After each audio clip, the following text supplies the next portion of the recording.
Hey guys, how you doing? Good morning, good evening, good afternoon. Quick announcement to those of you who are interested in getting Decidueye for free.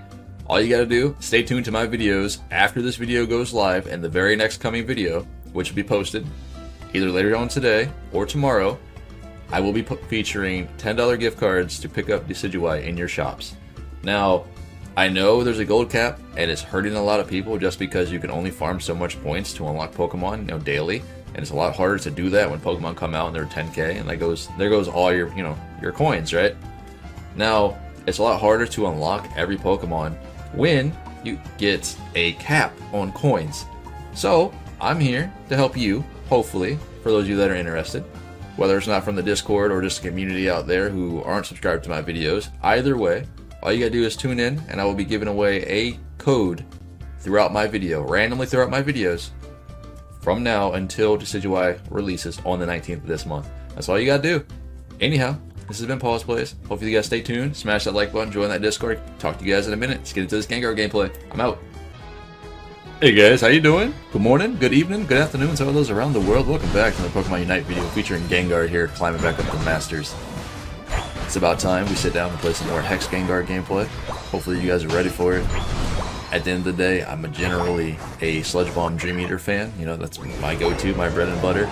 But I decided to start playing a little bit more Hex because some people still have PTSD from this ability. And what I mean is, if you were here day one, you know how much damage Gengar did. You know that he was running rampant, 1v5ing, 1v9ing.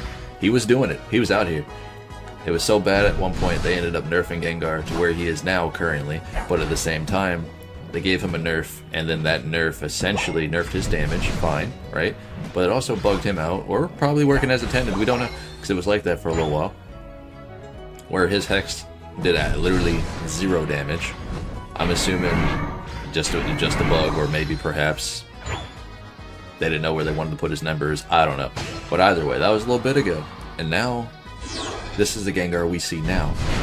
They gave him a little bit of buff recently, in which after level 5 he gets lifesteal on his abilities, which heals him a little bit. And it's actually relatively pretty good. Like, I'm not gonna lie, I am a biased Gengar fan. I love Gengar. I think he's actually really, really good. I think his damage is really strong. But at the same time, it's not enough, right? He needs more. And I'm not just trying to be greedy, I'm trying to be relative in a general sense that there's a lot of other Pokemon who are performing quite well, right? I'm not saying he's not, but he's not performing in a sense where he should. I mean, this is Gengar. This is the ghost Pokemon right here. This is your childhood nightmare, essentially, when it comes to ghost Pokemon.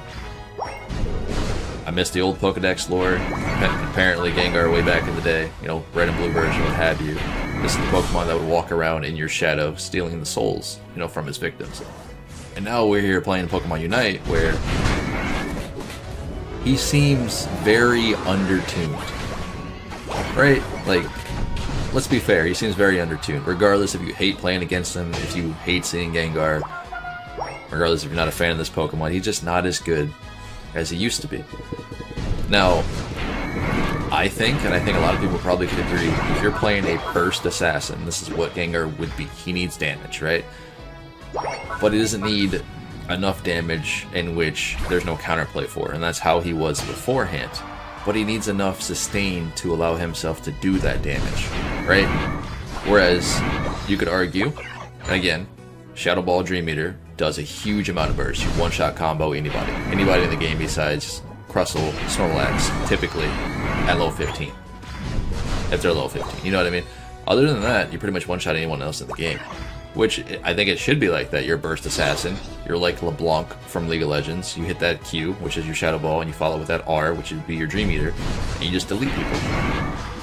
But now, a lot of people don't like playing that ability setup because it requires aim. It requires skill. You have to aim your Shadow Ball, you gotta aim your Dream Eater. And I've seen a couple comments down in the comment section. I've seen a couple messages in the Discord, like, what are my thoughts on, what if they were to take Shadow Ball and make it like Electro Ball for Pikachu? And I was like, that seems like a good idea. Like, why not? It doesn't do that much damage in the late game until you start to scale. You know what I mean? Like, that makes sense to me. But at the same time, it's not Dream Eater, it's Shadow Ball.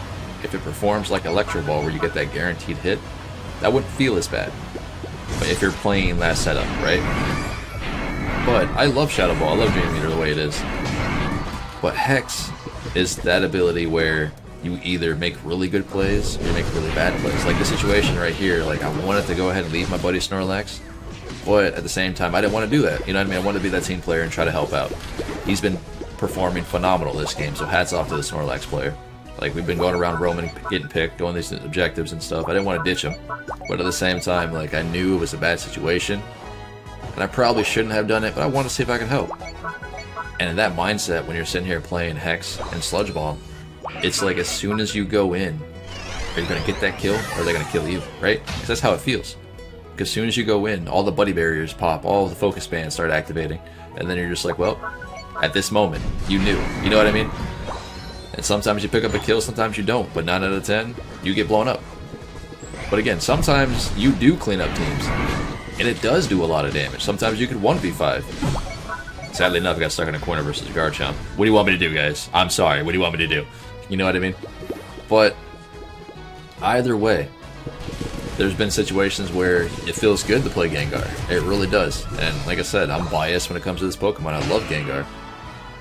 His early ganks outside of the bush at level 5 coming out for those first Bs are very lackluster.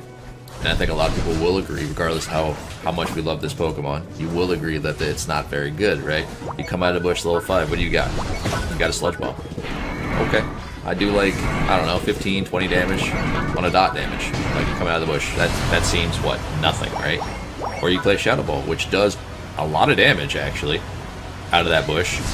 You clip a couple Pokemon, you clip through bees, which I mean, by clipping, I mean like, it goes through bees and it'll hit the enemy Pokemon with Shadow Ball. It does a lot of damage. But if you were to play the Sludge Bomb Hex setup, it takes a while to get going. It takes until level 7, which is fine, right? Just like Dream Eater, per se. But it's slower, you know what I mean? And then you have the other downside where if you sit here and you land that Sludge Bomb, right, on a 1v1 situation. So you land Sludge Bomb, you're like, okay, I got this kill. You go in and they eject button or dodge at the right time you land that Hex. Guess what happens? Now your Hex on cooldown. You know what I'm saying? Because you missed. Now it feels bad. So what happens? That enemy's there, or that enemy Cinderace, or whoever else that Pokemon was you were trying to kill, they turn the tables. Because your ability's on cooldown. And you're just like, please don't hurt me. You know what I mean? Because that's all you can do. But at the end of the day, you might as well just bend over. Because you're going to get yours, you know what I mean?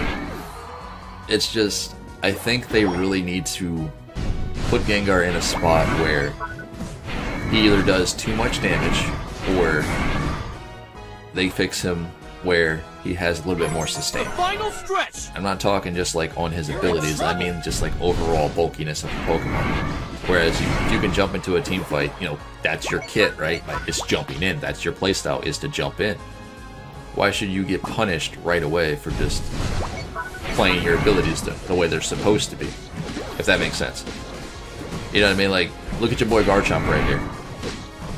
I think in that situation, if I didn't try to go on Garchomp here, and I was trying to focus more on who was in the Zapdos pit, and just let Cinderace die, we might have fared better this round. But I tried to help out my Cinderace, because Cinderace was getting beat up on by, you know, Garchomp. And at the end of the day, you're supposed to try to protect your carries, right? It's supposed to be a team game. That's what I tried to do.